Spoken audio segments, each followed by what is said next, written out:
The top stories tonight in Y News. Incoming National Security Advisor Clarita Carlos says the Philippines will keep its neutral stand on the ongoing conflict between Russia and Ukraine under the administration of President-elect Ferdinand Marcos Jr. Despite several oppositions, Cebu Governor Garcia remains firm on her executive order that eased the wearing of face masks in the province. The owner of the SUV involved in the hit-and-run incident in Mandaluyong City once again failed to show up at the hearing scheduled at the Land Transportation Office today. Meanwhile, Meralco is once again increasing electricity rates for June.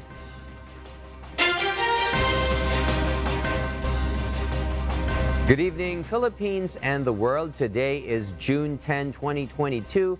Join us in the next hour as we deliver today's top stories around the Philippines and in other parts of the world.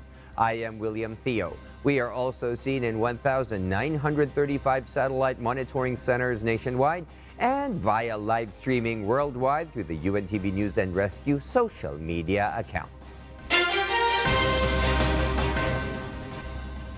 First in the news, incoming National Security Advisor and retired political science professor Clarita Carlos says the Philippines will remain its neutral stance on the ongoing conflict between Ukraine and Russia. She also insists the country should not join the sanction mechanism of the Western nations against Russia. Rosalie Cos will tell us why. Russia may be able to supply the Philippines with the much-needed oil and gas. Thus, incoming National Security Advisor and retired political science professor Clarita Carlos said the Philippines will remain neutral on the Ukraine-Russia conflict. She also noted the country has a very good relationship with Russia. Siguro, we will take a neutral stance. Yun naman talaga ang ginawa natin from the beginning. And we have a very robust relationship with Russia. And Russia might be able to supply us with our much-needed oil and gas. No? Kasi andyan lang ang Russia.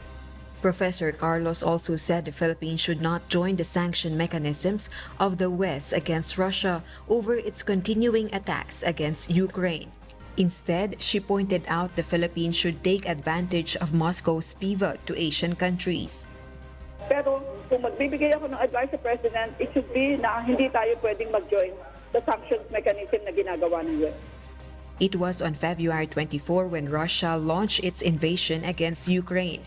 Since then, fuel prices have continued to spike, already affecting the cost of global food production as well as distribution. Rosalie Cos, UNTV News and Rescue. We serve the people, we give glory to God. The Philippines will continue filing diplomatic protests against China under the administration of President-elect Bongbong Marcos Jr.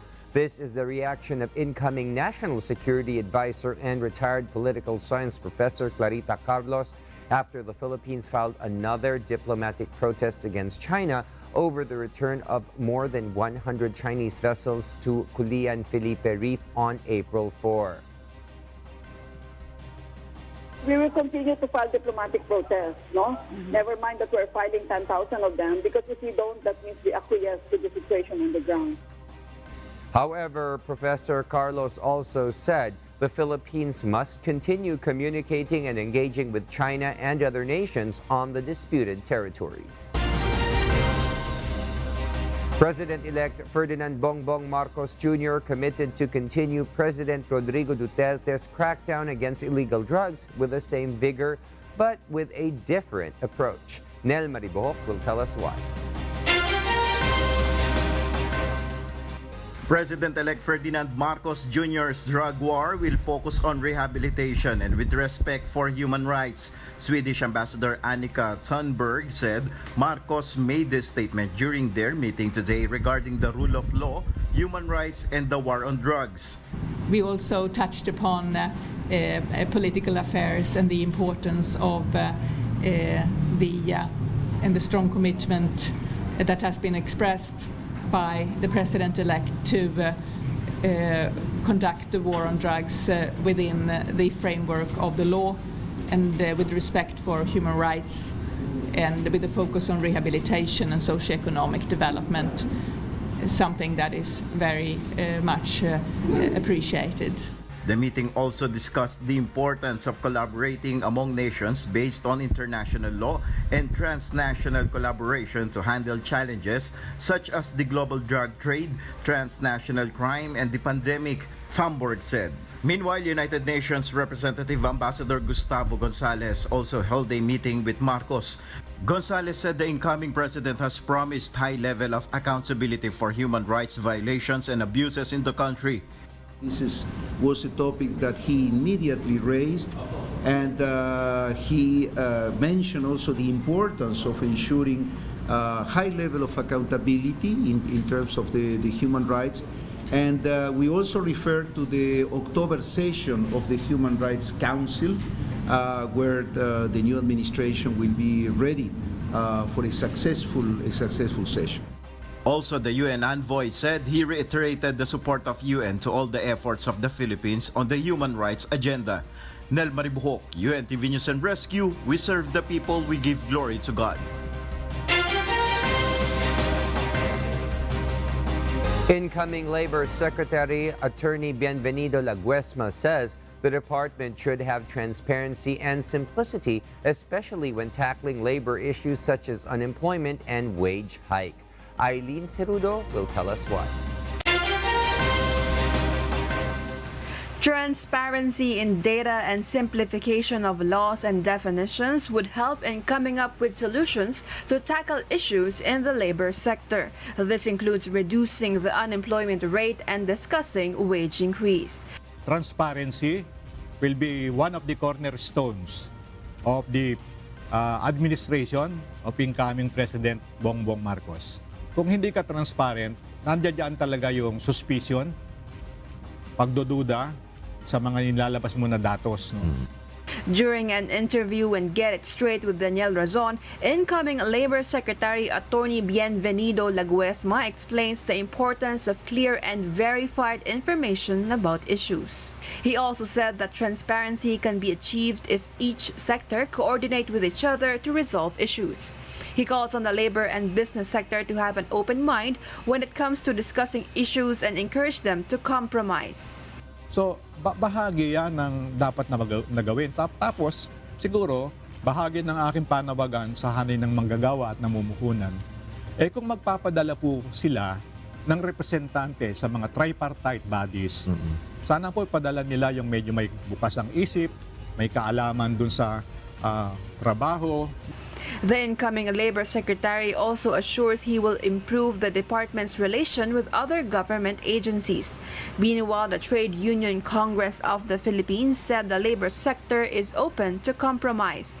TUCP spokesperson Alan Tanhusay said workers understand the challenges faced by business owners, especially amid the pandemic. However, the labor group hopes the business sector will still be able to adjust to ease the burden of workers. Mas malaking asenso ng ating bansa kapag nag-compromise at willing na magsakripisyo din ang mga negosyante. The group is also ready to support the next Labor Secretary and express their optimism that he will fulfill his duties. Determinado at malawak ang karanasan ng ating incoming Labor Secretary. So, with that, umaasa kami at positibo kami na magkakaroon ng panibagong relasyon, magkakaroon ng panibagong partnership at synergy yung employer at mga labor. Eileen Cerudo, UNTV News and Rescue. We serve the people. We give glory to God. The Commission on Elections, or COMELEC, will impose sanctions against several presidential and vice presidential bets who failed to submit to meet the deadline for the filing of their Statement of Contributions and Expenditures, or SOSE. Dante Amento explains why. Majority of candidates eyeing for national positions in the May 9, 2022 elections filed their Statement of Contributions and Expenditures, or SOSE. But based on the data released by the Commission on Elections, among the 10 presidential candidates, Faisal Mangundato, Ernesto Abella, and Norberto Gonzales have failed to file their SOSE. Vice presidential bets Rizalito David and Manny Lopez also did not submit their SOSE. Lopez recently disclosed that he spent a small amount for his campaign. Konti lang naman because I'm a poor candidate and I did not really solicit, it's just, some assistance coming from friends and relatives. A few $1 million. Pero from hard-earned money yan, ha? Meanwhile, 44 of the 64 senatorial candidates successfully submitted their SOSE. This includes the 12 winning senators such as Robin Padilla, Loren Ligarda, Rafi Tulfo, Chis Escudero, Joel Villanueva, among others. Under COMELEC Resolution number 10505, all candidates who failed to submit their SOSE will pay fines. For national candidates, the fine is 10,000 pesos. COMELEC Education and Information Department Director James Jimenez stressed, if the failure to file SOSE will be repeated, a higher fine will be imposed to a candidate or political party and will be perpetually disqualified from holding public office. Dante Amento, UNTV, News and Rescue. We serve the people. We give glory to God. Despite several oppositions, the wearing of face masks in well-ventilated and open spaces in the province of Cebu will remain optional. Gladys Tuabi will tell us why.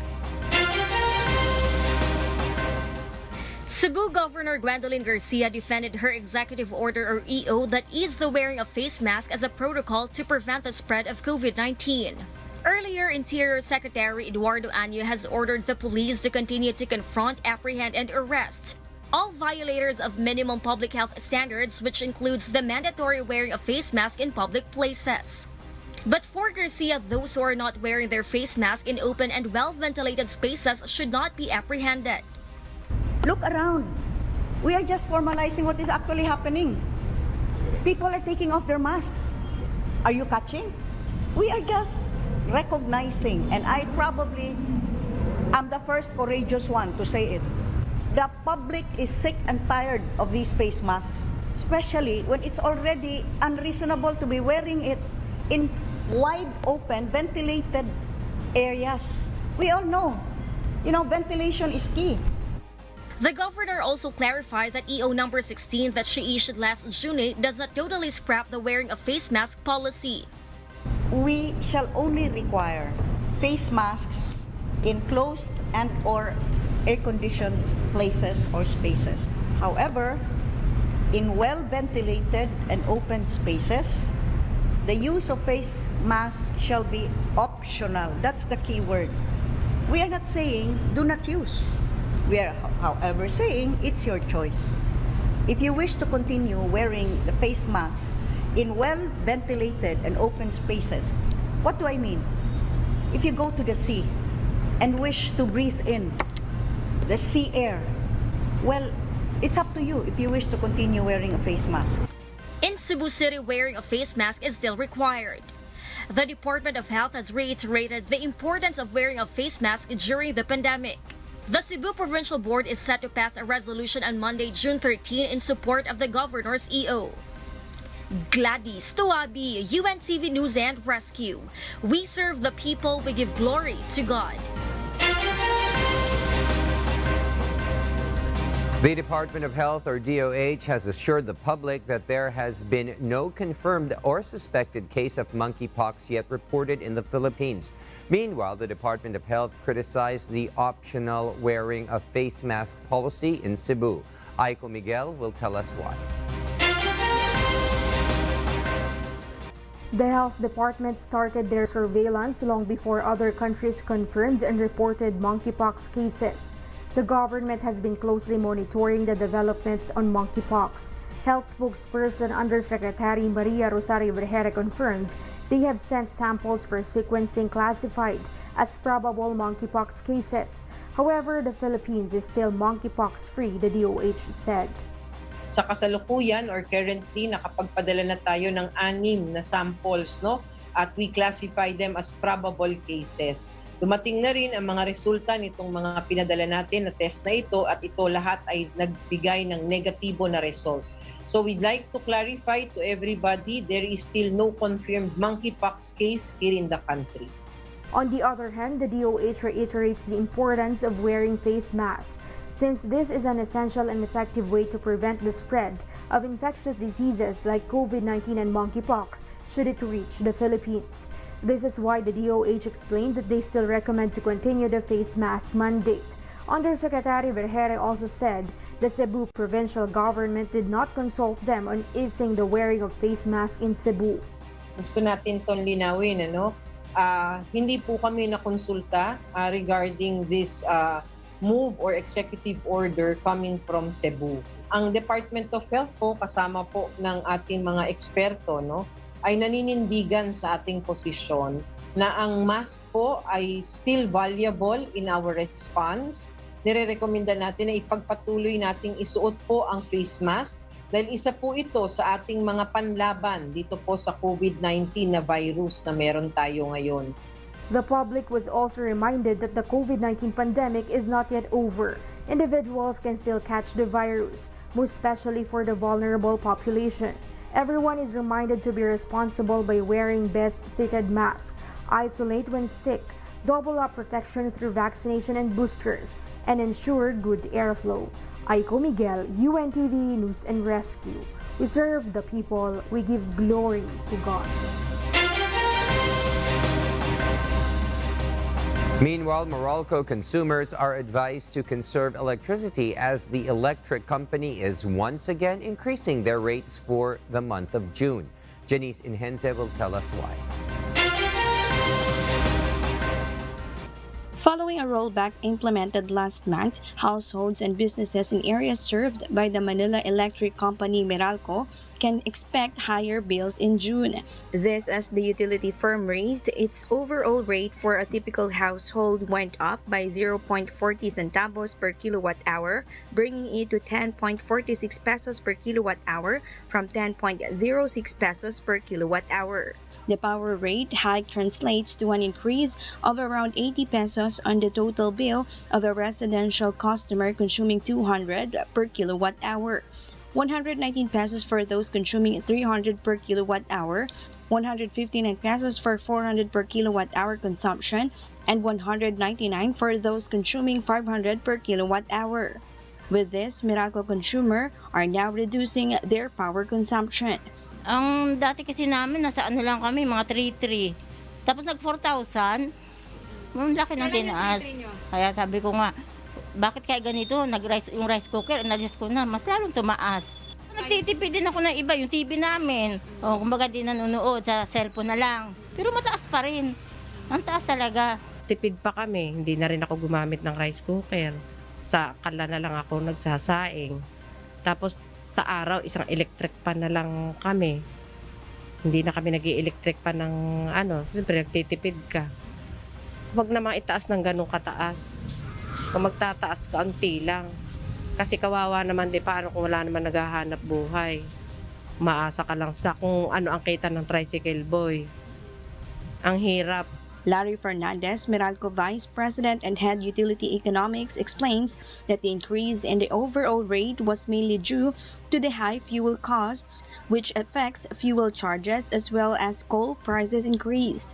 Yung oil price naman sa world market, it signals a general increase in energy prices also in the world market. So for fuel that is used for power generation, ang nararamdaman natin yun through an increase in the cost of coal, which is used by the power plants, and an increase in the cost of malampayang natural gas. So yung cost of the malampayang natural gas, gumagalaw siya along with oil prices. Meralco advised consumers to conserve electricity. Janice Inhente, UNTV, News and Rescue. We serve the people, we give glory to God.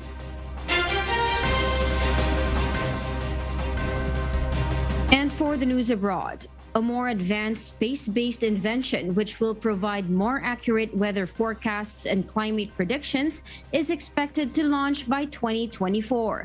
Ruth Bahay will tell us the details live. Yes, Ruth, good evening. Yes, Kath, good evening. Frederic Pasternak, a French aeronautical engineer from Airbus, developed a new technology that will improve the accuracy of weather and climate forecast by measuring the composition of gases in the atmosphere. Since 2016, 3 satellites have been orbiting the Earth as part of the Meteorological Operations Satellite Program of Europe, or METOP. The satellites carry infrared atmospheric sounding interferometers, or IASI, which capture radiation readings. However, after 16 years, it has reached its limits. Pasternak developed a special prism for the IASI to improve its repositioning functionalities and capture radiation readings accurately. New interferometer will allow much better measurement accuracy, and this will help in the knowledge of the atmospheric behavior to help better understanding of the global warming and help in avoiding, for example, future great disasters. Cat, the technology's next generation capabilities is expected to double the resolution that meteorologists can use to identify atmospheric gases, the temperature, humidity, and concentration of air above the ground, all in unmatched detail. Pasternak and his team have spent nearly a decade to ensure IASI would work in space. European Patent Office said his device will be installed on METOP SG satellites that will be launched into orbit in 2024.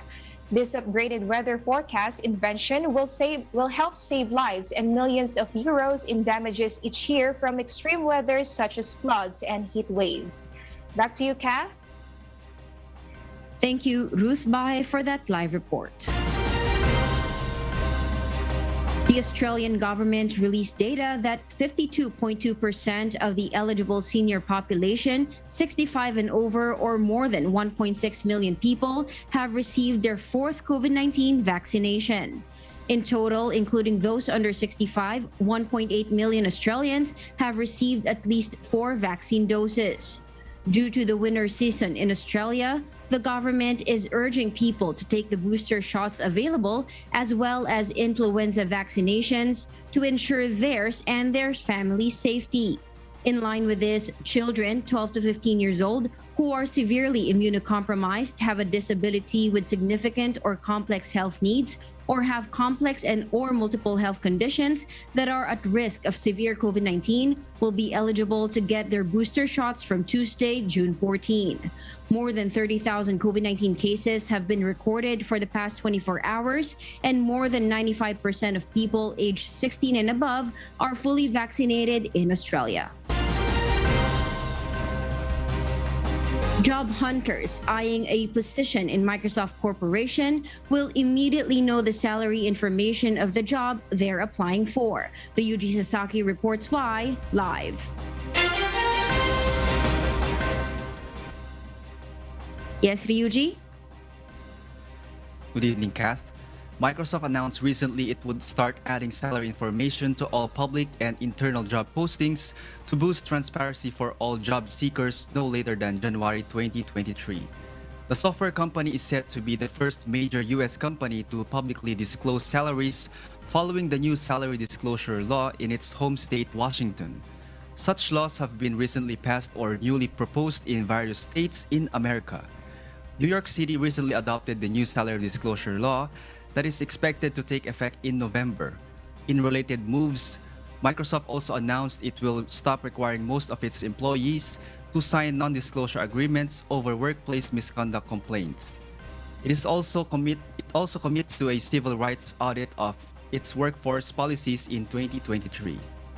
Kath? Thank you, Ryuji Sasaki, reporting live. And those are the reasons behind the news in other parts of the globe. I'm Kat Tumaraos, live from Bangkok, Thailand. Good evening. The security guard who was hospitalized after being intentionally run over by a motorist in Mandaluyong City will file charges against the sports utility vehicle driver who still failed to show up at the hearing scheduled at the Land Transportation Office today. JP Nunez reports. Christian Joseph Floralde, the victim of an SUV hit and run in Mandaluyong City, has been discharged from the hospital. In an interview from the program Ito Ang Balita, Floralde said he is still recuperating as some part of his body are still in pain. The security guard disclosed that he failed to see the face of the SUV driver during the incident. However, he is still committed to file charges against the suspect. Doon po kami, sir, sa korte mag-aarap. Sana naman po, lumutang na siya, sumipot siya sa mga patawag, mga hearing. The employer of Floralde plans the same actions as they wait for him to fully recover. For now kasi, ang focus din talaga namin is yung full recovery. Okay? So right now, si Christian is under our care. Okay? At hindi muna namin siya papapasukin sa trabaho. Simple lang naman, harapin niya lang yung problema na meron ngayon, di ba? May naisampa ng kaso, so doon tayo sa korte mag-uusap. As long na gusto ng aming empleyado na ituloy ang kaso, nakasuporta kami, wala kaming influence over the case. Meanwhile, the Land Transportation Office is now deciding the sanction that would be imposed against the SUV owner based on the evidence, even without his cooperation. This after the SUV owner again failed to show up for the hearing on the LTO's final show cause order. The LTO is expected to release a decision next week. I think LTO has done its duty to conduct the investigation and the resolution of the case. Hopefully, as promised by the chair of the hearing committee, the resolution will be on the table of the Assistant Secretary by Monday for his approval and signature.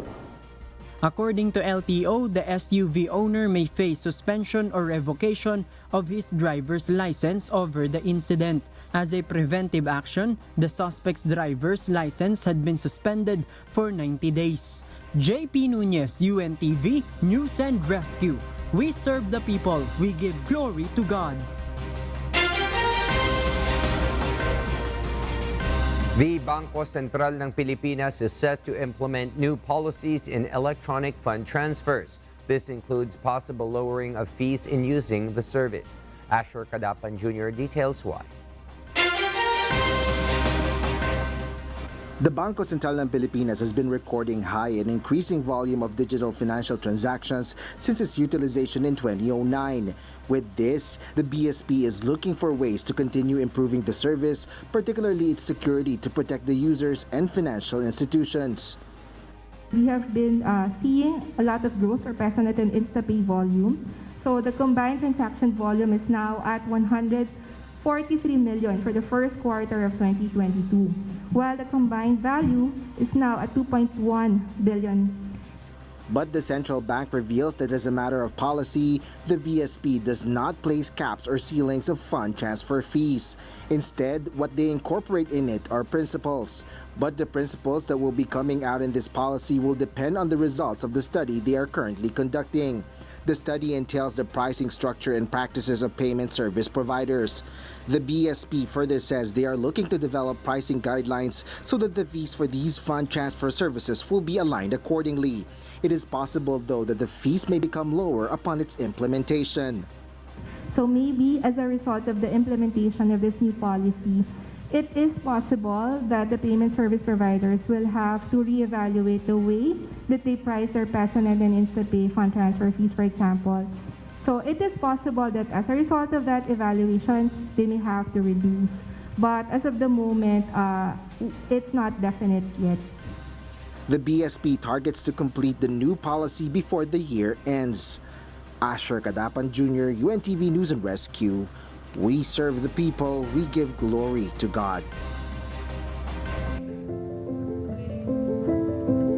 Our Kasangbahay, as the world faces these trying times amid the pandemic caused by coronavirus, we are inviting everyone to join the global prayer for humanity from Monday to Friday, 9:30 p.m. Philippine time through the social media accounts of Members Church of God International.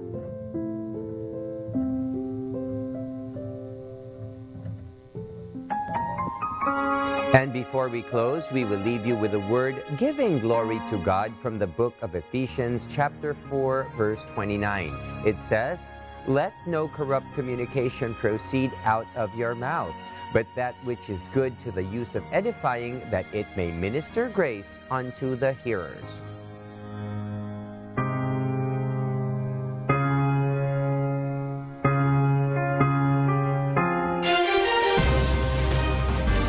And those are the reasons behind the news, the 10th of June 2022. Reasons we deliver to you as they unfold. I am William Theo, and because we need to know, we will always ask why. We serve the people, we give glory to God.